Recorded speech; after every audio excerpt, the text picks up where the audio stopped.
Sebelumnya aku mau meminta maaf kalau ada pihak yang tersinggung dengan cerita ini. Aku ingin menegaskan bahwa apa yang aku sampaikan di sini murni pengalaman pribadi yang aku alami, bukan untuk menyalahkan atau menjatuhkan pihak manapun. Aku mau menceritakan dari awal supaya tidak terjadi kesalahpahaman, dan aku akan menyertakan CT scan dari Pineng supaya teman-teman bisa melihat hasil pemeriksaannya secara langsung. Disclaimer untuk teman-teman yang sudah didiagnosa usus buntu dan membutuhkan segera tindakan operasi, ikutin arahan dokter dan jangan menunda operasi jika sudah direkomendasikan. Karena apabila usus buntu sampai pecah akan menyebabkan komplikasi yang serius. Jadi setelah USG aku keluar di Indonesia, tertulis apendik atau usus buntu aku berukuran 8,1 dan dokter menyarankan menjalani operasi. Karena cukup panik dan khawatir, aku minta dokter untuk melakukan pemeriksaan darah, khususnya untuk melihat leukosit supaya aku lebih yakin dengan kondisi aku. Namun saat itu dokter mengatakan dengan pemeriksaan yang sudah dilakukan, diagnosisnya sudah cukup jelas, jadi tidak diperlukan untuk pemeriksaan darah. Aku pun mengikuti arahan dokter karena aku bukan tenaga medis dan aku percaya dengan dokter yang menanganin aku. Jujur saat itu aku lemas dan takut. Aku pun langsung ke bagian administrasi untuk menanyakan estimasi biaya operasinya dan kamarnya. Setelah aku berpikir matang-matang karena masih bisa untuk mencari opini lain, akhirnya aku memutuskan untuk pergi ke Pineng. Setelah aku mencari-cari dan dapat jadwal dokternya, akhirnya aku langsung berangkat ke Pineng beberapa hari setelah USG aku keluar. Aku juga langsung berangkat karena aku takut kalau kondisi usus buntu aku memburuk dan bisa sampai pecah. Sesampainya di Pinang, aku langsung berkonsultasi dengan dokter. Aku juga sudah meminta izin kepada dokter untuk merekam proses konsultasi. Karena memang dari awal aku ingin membagikan pengalaman ini untuk informasi buat orang lain. Setelah melihat hasil USG aku, dokter langsung menyarankan aku untuk CT scan untuk memastikan kondisi apendik atau usus buntu aku. Dan setelah hasil CT scan-nya keluar, ternyata hasilnya berbeda. Berdasarkan pembacaan dokter, apendik aku tampak normal dan tidak menunjukkan tanda-tanda peradangan yang jelas. Gambar CT scan juga bisa terlihat ada pengukuran 2,02 mm dan aku sertakan hasilnya supaya teman-teman bisa lihat sendiri pemeriksaan yang aku lakukan. Namun yang menjadi dasar keputusan dokter adalah hasil keseluruhan CT scan, bukan hanya satu angka tersebut. Karena dari hasil pemeriksaan tersebut tidak ditemukan peradangan pada apendik atau usus buntu aku. Akhirnya dokter mengatakan bahwa aku tidak perlu menjalani operasi usus buntu. Jujur di situ aku cukup shock karena aku sudah mempersiapkan diri aku untuk operasi. Tapi di sisi lain aku juga sangat bersyukur karena aku tidak jadi menjalani proses operasi. Bahkan kalau kalian tahu, isi koper aku ke Pineng itu isinya cuma baju tidur. Aku cuma bawa baju untuk berangkat dan pulang karena aku emang udah mempersiapkan diri untuk operasi. Dari pengalaman ini aku belajar satu hal. Kalau kita mendapatkan diagnosis yang membuat kita harus mengambil keputusan besar, jangan takut untuk bertanya dan mencari second opinion jika itu memungkinkan. Setiap dokter bisa memiliki pertimbangan, pemeriksaan, dan prosedur yang berbeda. Pada akhirnya yang paling penting adalah kita mendapatkan penanganan yang tepat sesuai dengan kondisi masing-masing. Aku tidak ingin pengalaman ini membuat siapapun takut berobat ataupun menjadi ragu terhadap dokter. Justru sebaliknya, dengarkan dokter, tanyakan hal-hal yang belum kalian ketahui, dan jangan ragu mencari second opinion ketika itu memang dibutuhkan. Terima kasih banyak untuk teman-teman aku yang udah mengikuti cerita aku dari awal dan sudah mendoakan aku. Sekali lagi, ini murni cerita dan pengalaman pribadi aku, bukan diagnosis atau saran medis untuk orang lain. Setiap kondisi pasien itu berbeda, jadi kalau kalian mengalami hal yang sama kayak aku, tetap periksakan diri kalian ke dokter dan ikuti anjuran sesuai dengan kondisi yang kalian alami. Aku hanya ingin berbagi perjalanan yang aku alamin, bukan mencari siapa yang salah, siapa yang benar. Terima kasih. Kita lagi rame ya soal yang appendicitis sama 3 rumah sakit terus berobat ke Penang katanya bukan appendicitis dan kayaknya terindikasi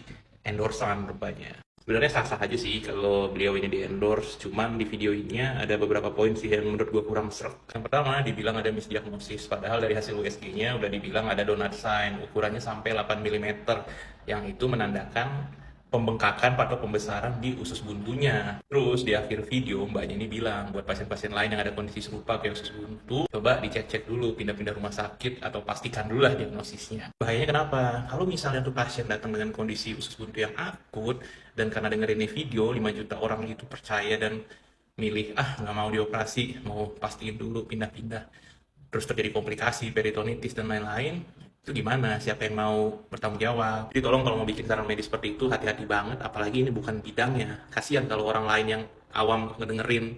Oke, gue nggak akan bahas apakah dokter di Indonesia kurang kompeten atau tidak. Tapi kalau menurut gue, kalau misalnya kalian tahu video dan kalian lihat videonya gitu ya, gue curiga kalau itu tuh sebenarnya lebih ke arah iklan atau apapun itu, karena di next videonya itu dia bisa jalan untuk rencana operasi di luar negeri. Sedangkan kalau misalkan kita bahas deh soal usus buntu sekarang ya. Jadi buat kalian kalau mau tahu gitu ya, sebenarnya kalau kita dokter di Indonesia misalkan nggak ada USG ataupun tidak ada dokter bedah, cuman ada dokter umum di IGD misalkan, yang bakal kita lakukan buat ke pasien tuh ada namanya Alvarado score untuk menilai pasien dengan usus buntu. Intinya adalah poin-poin ini kalau misalkan skornya 1-4 dia bisa dipulangkan, 5-6 itu harus observasi atau mungkin ditindaklanjuti dengan USG ataupun 7-10 itu wajib banget di surgery dan dia punya angka spesifitas sekitar 72%. Terus kalau misalkan pasien itu udah di angka 7-10 atau yang wajib surgery itu biasanya pasien itu sepengalaman gua disentuh perutnya aja udah sakit banget, bahkan ke posisi duduknya sakit, sedangkan ini masih bisa jalan ke airport kayak sedikit sas sih kalau menurut gua ya. Dan sekali lagi gue nggak tahu ya apakah ini sebuah bentuk marketing dari dokter Pinang di Malaysia atau gimana. Cuman yang gue yakini adalah kalau saran medis itu tidak bisa diberikan oleh orang yang non medis karena memang harus dengan pertanggungjawaban yang besar banget.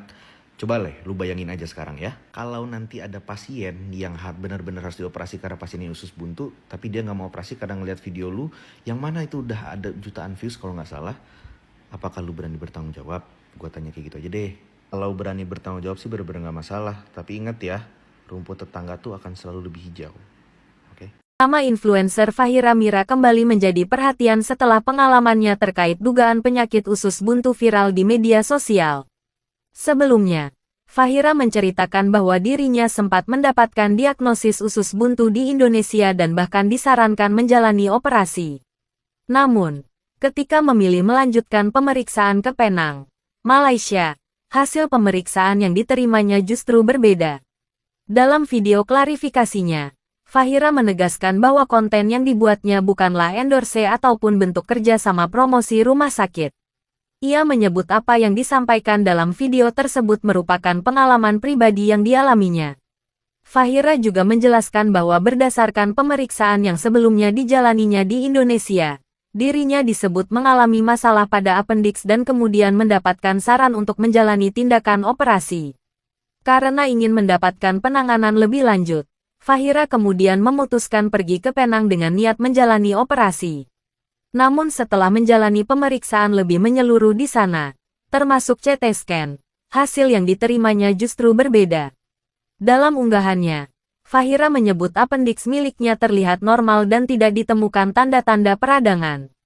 Karena hasil tersebut, operasi pun akhirnya tidak dilakukan. Fahira kemudian mengingatkan masyarakat agar tidak takut untuk bertanya kepada dokter dan mencari second opinion apabila memang diperlukan. Ia juga menekankan bahwa setiap kondisi pasien bisa berbeda sehingga pengalaman yang dialaminya tidak bisa begitu saja dijadikan patokan untuk semua orang. Namun bukannya langsung selesai, klarifikasi Fahira justru kembali memunculkan pertanyaan dari sejumlah netizen. Salah satu hal yang menjadi sorotan adalah soal jumlah rumah sakit di Indonesia. Sebelumnya, cerita Fahira sempat ramai karena muncul narasi bahwa dirinya mendapatkan diagnosis serupa dari 3 rumah sakit di Indonesia. Karena itu, ketika Fahira memberikan klarifikasi, sejumlah netizen mempertanyakan mengapa penjelasan yang muncul justru lebih banyak membahas satu rumah sakit atau satu rangkaian pemeriksaan. Netizen pun meminta agar kronologi lengkapnya dijelaskan secara lebih rinci agar tidak menimbulkan kesalahpahaman. Selain persoalan 3 rumah sakit, warganet juga menyoroti masalah pemeriksaan sebelum tindakan operasi. Ada yang mempertanyakan bagaimana proses pemeriksaan dilakukan sebelum dokter memberikan rekomendasi tindakan. Namun, pertanyaan tersebut tetap perlu ditempatkan sebagai reaksi atau rasa penasaran netizen, bukan sebagai bukti bahwa dokter tertentu mengabaikan pemeriksaan medis. Sebab, dari informasi yang beredar di media sosial, belum ada penjelasan lengkap dari seluruh pihak medis yang menangani Fahira. Komentar netizen pun beragam, ada yang mempertanyakan perbedaan hasil pemeriksaan antara Indonesia dan Penang. Ada pula yang meminta Fahira memberikan kronologi secara lebih lengkap agar publik bisa memahami urutan pemeriksaannya. Bahkan ada netizen yang menyoroti kembali pernyataan sebelumnya mengenai 3 rumah sakit dan kemudian membandingkannya dengan klarifikasi terbaru. Di sisi lain, ada juga warganet yang meminta publik tidak terburu-buru menyimpulkan adanya kesalahan medis. Menurut mereka, kondisi kesehatan seseorang bisa berubah seiring waktu dan hasil pemeriksaan juga dapat berbeda tergantung kondisi pasien ketika diperiksa. Karena itu, pengalaman Fahira sebaiknya dipahami sebagai pengalaman pribadi, bukan sebagai kesimpulan bahwa diagnosis di satu tempat pasti salah atau pemeriksaan di tempat lain pasti lebih benar. Yang menarik, Justru perbedaan informasi inilah yang membuat kisah Fahira kembali ramai dibicarakan. Publik kini menunggu apakah akan ada penjelasan lebih lengkap mengenai kronologi pemeriksaan yang dilakukan di Indonesia, termasuk 3 rumah sakit yang sebelumnya disebut. Apakah semuanya memberikan diagnosis yang sama? Pemeriksaan apa saja yang dilakukan? Dan bagaimana akhirnya Fahira mendapatkan hasil berbeda setelah menjalani pemeriksaan di Penang? Pertanyaan-pertanyaan tersebut menjadi perhatian netizen setelah video klarifikasinya beredar. Untuk saat ini, belum tepat jika publik langsung memberikan kesimpulan mengenai benar atau salahnya pihak tertentu. Yang jelas, Fahira sudah menyampaikan bahwa apa yang dibagikannya merupakan pengalaman pribadi dan ia tidak bermaksud menyalahkan pihak manapun.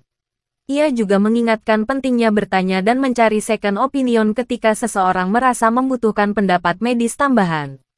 Kisah ini sekaligus menjadi pengingat bahwa persoalan kesehatan merupakan hal serius. Diagnosis dan keputusan tindakan medis sebaiknya tetap berdasarkan pemeriksaan tenaga kesehatan yang menangani pasien secara langsung. Bagaimana menurut kalian? Apakah klarifikasi Fahira sudah cukup menjelaskan persoalan ini? Atau masih ada bagian yang perlu diperjelas, terutama mengenai 3 rumah sakit dan rangkaian pemeriksaannya? Tulis pendapat kalian di kolom komentar dengan tetap menjaga etika dan tidak menuduh pihak manapun tanpa bukti. Jangan lupa subscribe Aisyah Channel 92 untuk mendapatkan informasi terbaru seputar berita dan infotainment yang sedang ramai diperbincangkan.